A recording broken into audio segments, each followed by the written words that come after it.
Welcome back to Behind the Headlines. The Missouri legislature accomplished very little due to it's an election year, which happens, but also because of infighting among Republicans, an investigation of the House Speaker, and round-the-clock dueling filibusters in the state Senate. Jason Rosenbaum with St. Louis Public Radio was in Jefferson City a lot during the wrap-up and joins us now. Welcome back, Jason. Good to see you as always. Good to see you as well. Well, let's start with how unproductive. What did they get done? Just the big ticket essentials, the state budget, Medicaid funding? Yeah, I think that there was some concern that the Senate was so fractured between Republicans and this renegade faction of the Republican caucus known as the Missouri Freedom Caucus that they weren't even going to be able to pass a budget on time and that there would need to be a special session. But they ended up passing the budget pretty much right at the deadline. There was no conference committee on the budget, which is unprecedented. And Republicans who control both the House and the Senate were also able to pass a reauthorization of the federal reimbursement allowance.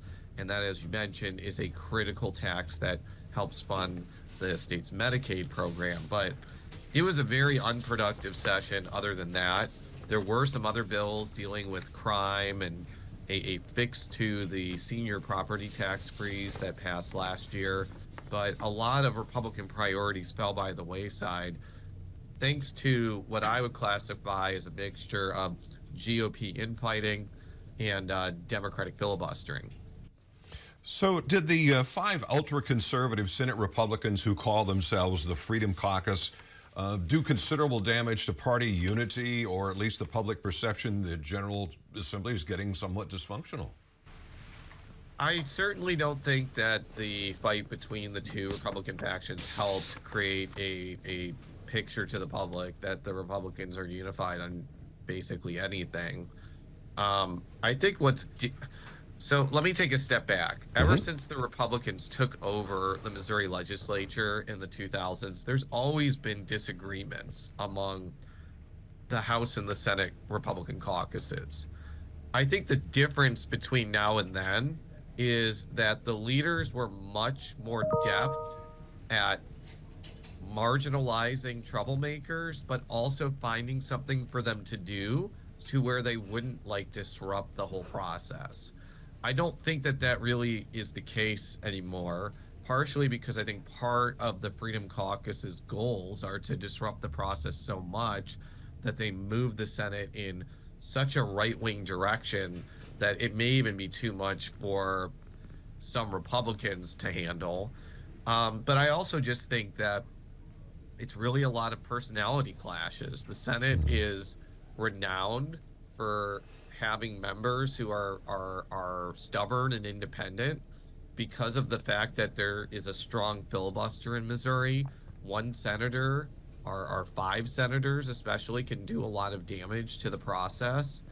And I do think that there is kind of a feeling that the factionalism has gotten so bad that maybe it wouldn't be the worst thing for Republicans to lose a few seats in both chambers and maybe go back to 2000s era numbers where they would still be able to pass a lot of things, but it would be perhaps more ideologically manageable.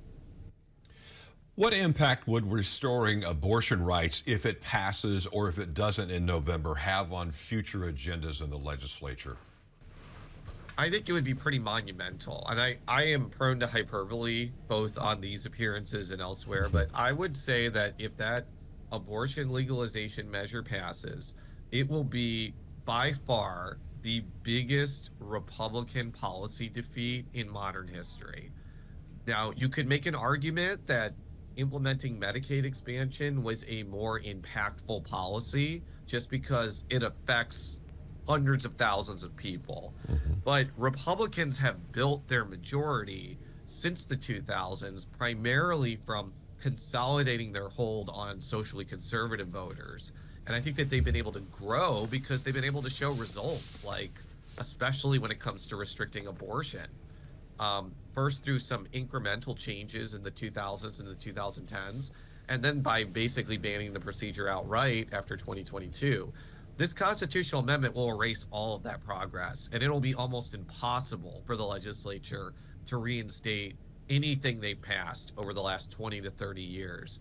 Because just for your viewers, the abortion amendment will basically give plaintiffs really solid foundation to overturn not just the state's ban on most abortions, but like maybe most abortion restrictions. So it's safe to say, like, it will change the policy agenda in Jefferson City dramatically.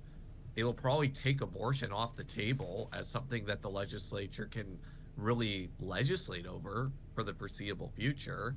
And it'll probably help the Democrats win some seats in the House and the Senate. So, I think it is, again, hyperbole aside, I think that both from a political standpoint and from a policy standpoint, it's a monumental moment in Missouri politics if it is found that they got enough signatures. And one of the bullet points in your latest report on this raises the pertinent question of a more moderate course after the November election is over. Is that Democrats becoming perhaps a majority in either the Senate or the House, what we were talking about, or simply that they pick up some more seats than they have now? There's no chance that the Democrats will take over either chamber this cycle. I want to make that clear. I don't even know if they continue to get 10 and 20% in rural Missouri. They may not like take over a chamber in our lifetimes.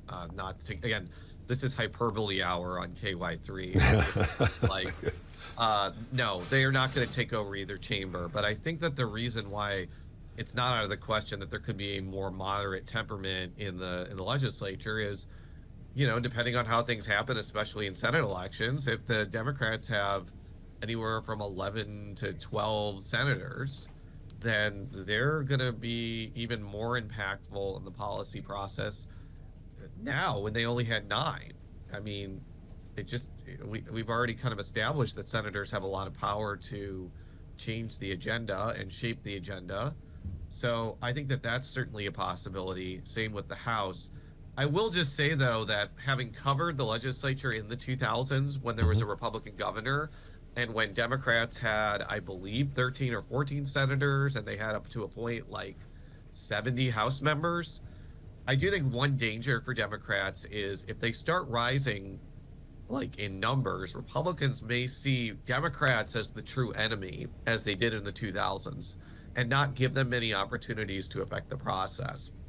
I think one of the unsaid things about the 2020s era Missouri legislature and even the late 2010s, when Democrats were probably at their low point, is Republicans kind of let them do a lot of stuff because they weren't really seen as threats to their power.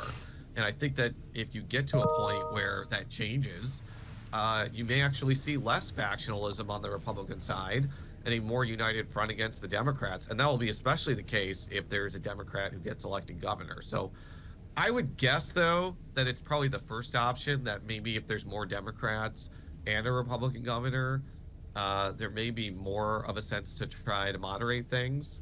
But, there's a lot kind of unfulfilled right now until people vote in November. Jason Rosenbaum, you always make us smarter. You can see Jason's report on the St. Louis NPR's website and social media, as well as this conversation on KY3.com, online, and on social media on Roku, Fire Stick, and Apple TV+. Jason, we always look forward to next time. Thanks very much for joining us today. Thank you for having me.